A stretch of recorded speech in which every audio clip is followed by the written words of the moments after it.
नमस्कार. आपला सप्तशृंगी गडाचा प्रवास सुरू झालेला आहे. आता आपण सप्तशृंगीच्या कमानीजवळ पोहोचलेलो आहोत. आता आपल्याला घाट लागणार आहे. त्यानंतरनं घाट संपल्यानंतर आपल्याला सप्तशृंगी मातेचे दर्शन होणार आहे. आता आपण घाटाला प्रवास करणार आहोत. भरपूर असा मोठा घाट आहे. वळणे देखील भरपूर आहेत. दाट झाडी आहे. निसर्ग देखील छान आहे. आपल्या घाटाला आता सुरुवात झालेली आहे. बघू शकता दाट झाडीने छान असा सजलेला निसर्ग देखील आहे. तसेच सप्तशृंगी मातेविषयी असे बोलले जाते की यास महाराष्ट्रातील 3.5 शक्तिपीठापैकी अर्धशक्तिपीठ मानले जाते. देवीची 8 फूट उंचीची मूर्ती पाषाणात कोरलेली असून दोन्ही बाजूस 9 असे एकूण 18 हात व त्यात विविध आयुधे असलेली आहे. या ठिकाणी माता भगवती निवास करते. सप्तशृंग या शब्दाचा अर्थ 7 शिखरे असा आहे.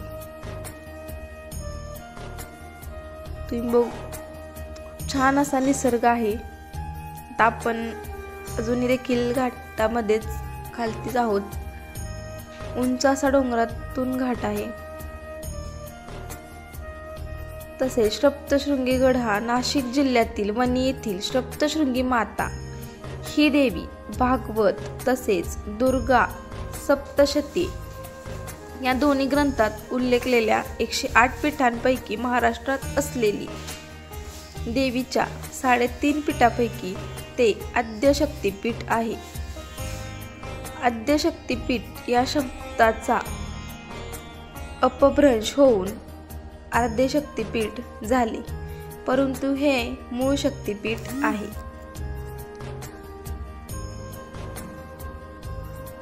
सप्तशृंगी किंवा सप्तशृंगी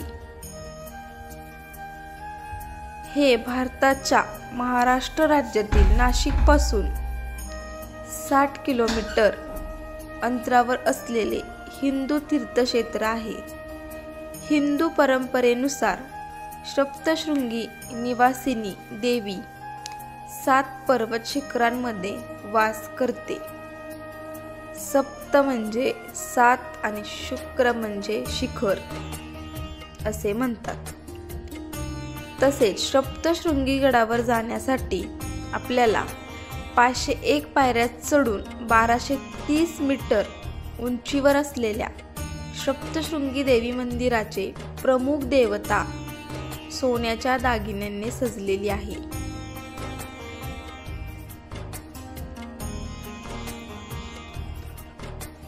आता आपण अर्धा घाट चढून वरती आलेलो आहोत.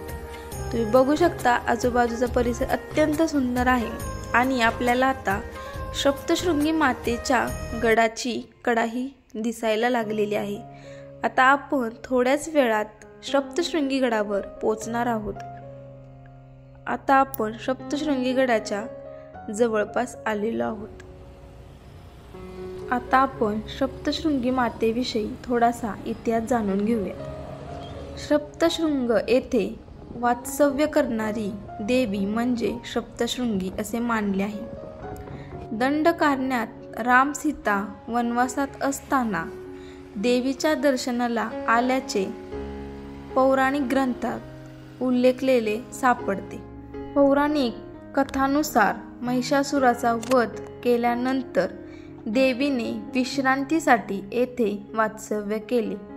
महानुभावी लीळा चारित्रात असा उल्लेख आढळतो की राम रावण युद्धात इंद्रजिताच्या शस्त्राने लक्ष्मण मूर्छा येऊन पडला.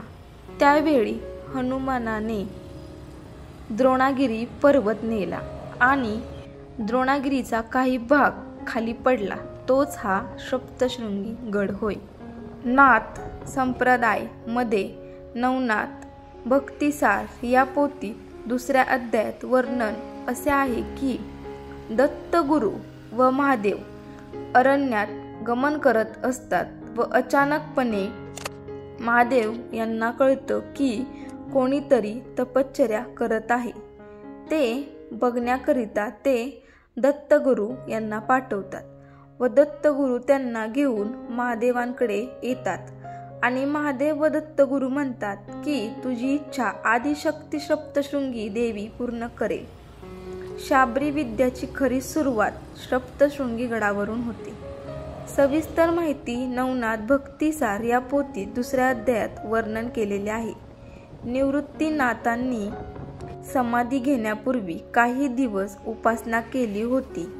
शिवाय सुरतेची लूट केल्यानंतर छत्रपती शिवाजी महाराज देवीच्या दर्शनाला आल्याचा संदर्भ बखरीमध्ये नोंदविलेला आढळतो. देवी भागवतातही देवीची देशात 108 शक्तिपीठ असल्याचा उल्लेख आहे. गडावर चैत्रोत्सव सुरू झाला की खानदेशातील लाखो भाविक अनवाणी चालत येतात. तसेच देवीची मूर्ती 9 फूट उंचीची आहे. ही मूर्ती शेंदुराने लिपलेली आहे. येथे देवी सप्तशृंगीने प्रत्येक हातामध्ये वेगवेगळी आयुधे धारण केली आहे. देवीला 11 वार पैठणी शालू प्रकारातील साडी लागते व सोळीला 3 वारखंड लागतात. डोक्यावर सोन्याचा मुकुट, कर्णफुले, नथ आहे. तसेच गळ्यात मंगळसूत्र आणि पुतळ्याचे गाठले आहे. कंबरपट्टा, पायात तोडे असे अलंकार देवीच्या अंगावर घालण्यात येतात. असे हे देवीचे वर्णन आहे व थोडक्यात इतिहास. आता आपण लवकरच सप्तशृंगी गडावर पोहोचणार आहोत. आता सप्तशृंगी गडावर रोपवेची देखील सोय आहे. त्यामुळे आम्ही आता रोपवेनेच प्रवास करणार आहोत व देवीच्या दर्शनासाठी जाणार आहोत. आता आपण सप्तशृंगी गडाच्या पायथ्याशी लवकरच पोहोचणार आहोत. आता आपण सप्तशृंगी गडाच्या पायथ्याला पोहोचलेलो आहोत. पुढे गर्दी असल्यामुळे आता गाडी अलीकडेच पार्क करून आम्ही चालत निघालेलो आहोत. सप्तशृंगी गडावर रोपवेची देखील सोय आहे. तरी आता आम्ही रोपवेने जाणार आहोत. आम्ही रोपवेचे तिकीट वगैरे घेऊन रोपवेने प्रवास करणार आहोत. तर रोपवेची तिकीट प्रति माणसाला 100 रुपये याप्रमाणे होती. रोपवेचे तिकीट घेऊन आता आम्ही आतमध्ये प्रवेश केलेला आहे. रोपवेला देखील भरपूर अशी गर्दी होती. तरी लाईनमध्ये आम्हाला 2 तासांनी नंबर मिळाला. 2 तासाने आम्ही रोपवेच्या जवळच पोहोचलेलो आहोत. थोड्याच वेळात आम्ही रोपवेने सप्तशृंगी गडावर मातेच्या दर्शनासाठी जाणार आहोत.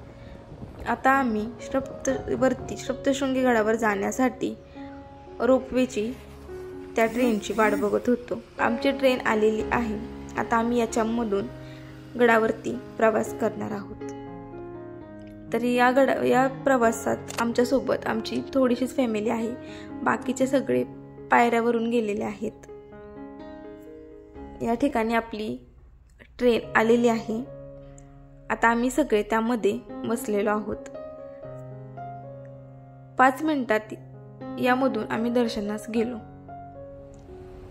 छान असं वाटत होतं. यामध्ये कधी वणीला गेलात सप्तशृंगी गडावर तर नक्की रोपवेने जाण्याचा आनंद घ्या.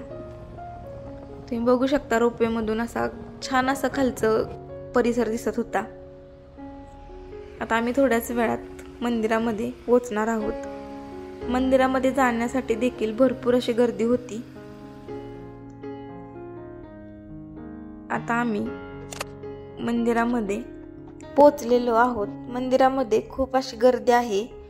मंदिरामध्ये रोपवेने येणारे व पायऱ्यावरून येणारे दोन्ही लाईन एकत्र झाल्यामुळे भरपूर अशी गर्दी आहे. दर्शनाला कंप्लीट आमचे 3 तास गेल्यानंतर आम्हाला सप्तशृंगी मातेचे छान असे दर्शन झालेले आहे. अत्यंत सुंदर अशी सप्तशृंगी मातेची मूर्ती आहे. आता आम्ही दर्शन घेऊन बाहेर आलेलो आहोत व हा सप्तशृंगी मातेच्या गडावरून खालचा परिसर आहे. अत्यंत सुंदर असा हा परिसर आहे. या ठिकाणी सुंदर असा आमचा वणी सप्तशृंगी गडाचा प्रवास संपलेला आहे आणि आता पुढील भागात आपण वेरूळ लेणी या ठिकाणी जाणार आहोत. धन्यवाद.